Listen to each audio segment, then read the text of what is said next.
Hello ಸ್ನೇಹಿತರೆ, welcome back to my channel. ಯಾರೆಲ್ಲ ಹೊಸದಾಗಿ ನನ್ನ ಚಾನಲ್ ಅನ್ನು ನೋಡ್ತಾ ಇದ್ದೀರಾ, ಪ್ಲೀಸ್ ಸಬ್ಸ್ಕ್ರೈಬ್ ಮಾಡಿ.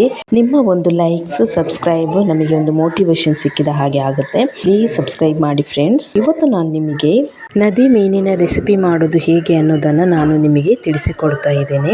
ನಾನು ಇವತ್ತು 100 ರೂಪಾಯಿ ಕೊಟ್ಟು ನದಿ ಮೀನನ್ನು ತಕ್ಕೊಂಡಿದ್ದೇನೆ. ನಾನು ಇದರಲ್ಲಿ ಬೇರೆ ಬೇರೆ ತರ ಮೀನಿದೆ, ಒಂದೇ ತರ ಮೀನಿಲ್ಲ. ಅದಕ್ಕೆ ಬೆರಕೆ ಮೀನು ಅಂತ ಹೇಳ್ಬಿಟ್ಟು ಇದನ್ನ ಕೊಟ್ಟಿದ್ದಾರೆ. ಅದರಲ್ಲಿ ಒಂದು ದೊಡ್ಡದಿದ್ದಾವೆ, ಕೆಲವೊಂದು ಚಿಕ್ಕದಿದ್ದಾವೆ.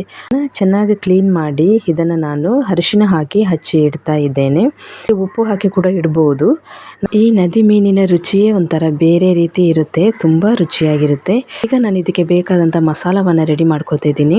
ಒಂದು ಬಾಣಲೆಗೆ ಒಂದು 10 ಬ್ಯಾಡಗಿ ಮೆಣಸು, ಕೊತ್ತಂಬರಿ, ಕಾಳುಮೆಣಸು, ಸಾಸಿವೆ, ಜೀರಿಗೆ, ಸ್ವಲ್ಪ ಮೆಂತೆ ಕಾಳು, ಸ್ವಲ್ಪ ಓಂ ಕಾಳು, ನಂತರ ಸ್ವಲ್ಪ ಹುಳಿ, ನಂತರ ಕಾಯಿ ತುರಿಯನ್ನ ಬೇಕಾದ್ರೆ ಬಳಸಬಹುದು, ಇಲ್ಲದಿದ್ರೆ ಸ್ಕಿಪ್ ಮಾಡಬಹುದು.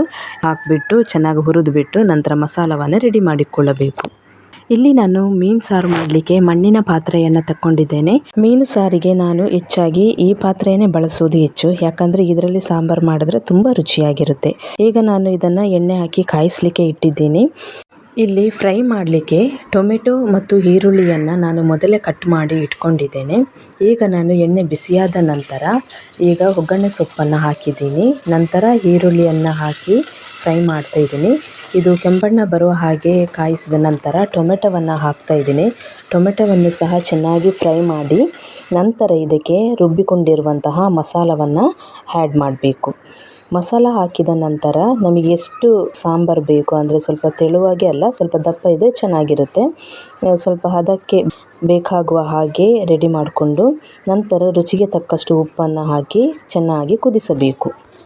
ಮಸಾಲೆ ಕುದಿದ ನಂತರ ನಾನು ಒಂದೊಂದೇ ಮೀನನ್ನು ಆ್ಯಡ್ ಮಾಡ್ಕೋತಿದ್ದೀನಿ. ಈಗ ಒಂದು 4-5 ನಿಮಿಷದ ನಂತರ ಬಿಟ್ಟಾಗ ಮೀನು ಚೆನ್ನಾಗಿ ಬೆಂದಿರುತ್ತೆ. ಇಲ್ಲಿ ನೋಡ್ತಿರ್ಬೋದು 4-5 ನಿಮಿಷ ಆಗಿದೆ, ಮೀನು ಚೆನ್ನಾಗಿ ಬೆಂದಿದೆ. ಈಗ ಇದು ಅನ್ನಕ್ಕೆ, ದೋಸೆ, ರೊಟ್ಟಿಗೆ ತಿನ್ನಲಿಕ್ಕೆ ತುಂಬ ರುಚಿಕರವಾಗಿರುತ್ತೆ.